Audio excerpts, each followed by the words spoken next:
Shalom, selamat berjumpa kembali sahabat GKI dengan saya Pendeta Gunadi dari GKI Marisi Indah, Surabaya. Sebelum merenungkan firman Tuhan, mari kita bersatu hati berdoa. Ya Tuhan Allah Bapa Surgawi, terima kasih kesempatan yang baik Engkau berikan dalam sapaan gembala hari ini. Tuhan, kiranya Engkau memimpin kami dengan kuasa Roh Kudus-Mu, supaya kami beroleh hikmat untuk mengerti firman Tuhan.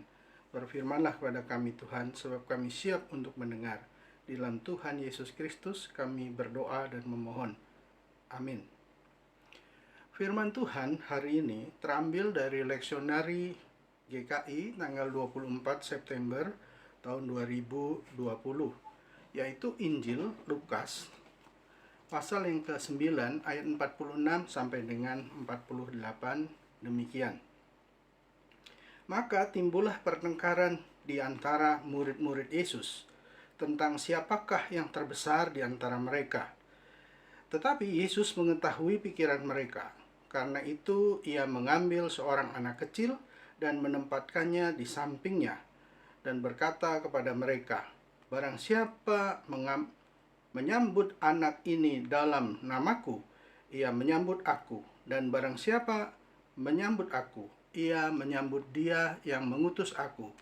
Karena yang terkecil di antara kamu sekalian, dialah yang terbesar." Demikianlah firman Tuhan. Yang berbahagia setiap orang yang mendengarkan firman Allah dan yang memeliharanya.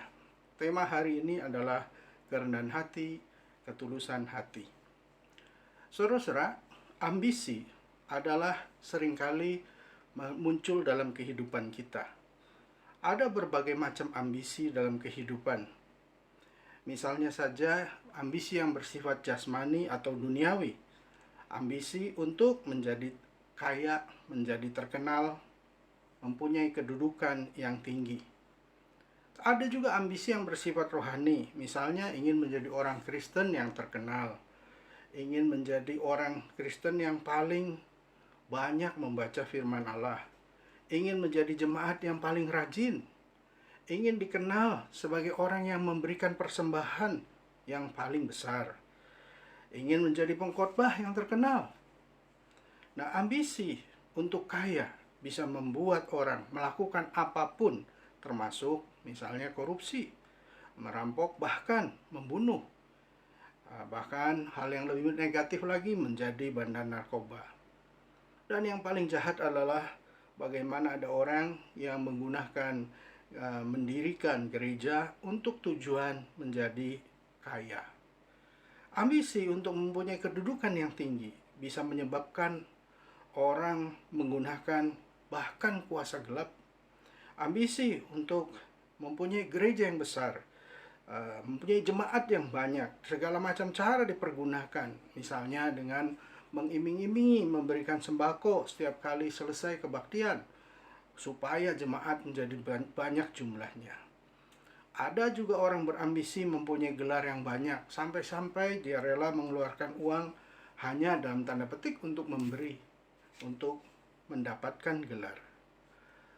Ambisi adalah sesuatu yang berbahaya, karena akan menjerat kita ke dalam banyak kesalahan, bahkan dosa.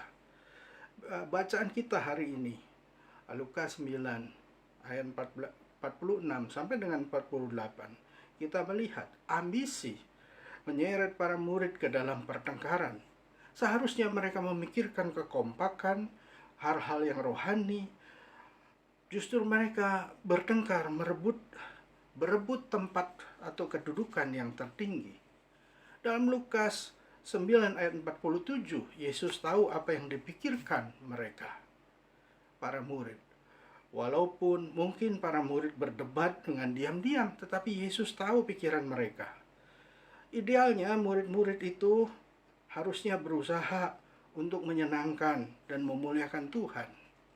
Nah, karena mengetahui apa yang terjadi dengan para murid, maka Yesus mengambil seorang anak kecil dan menempatkannya di sampingnya.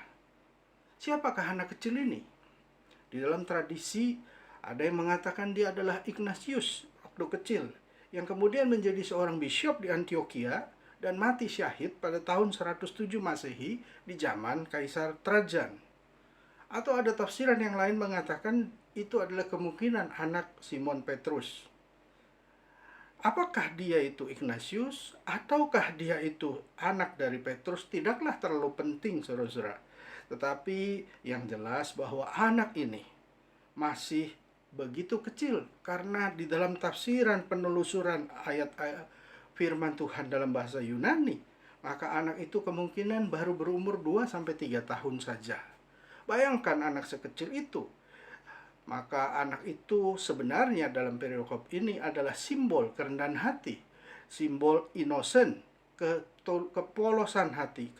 Bahkan anak seperti itu mudah percaya penuh kepada orang tuanya khususnya.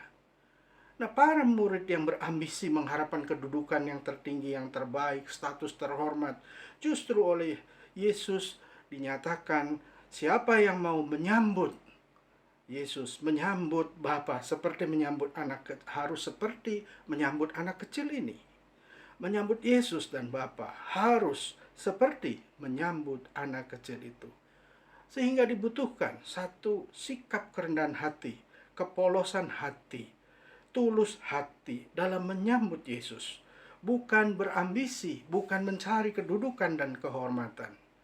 Barang siapa menyambut seorang anak seperti ini dalam namaku, kata Yesus, ia menyambut aku. Dan siapa yang menyambut aku, dia menyambut orang yang mengutus aku.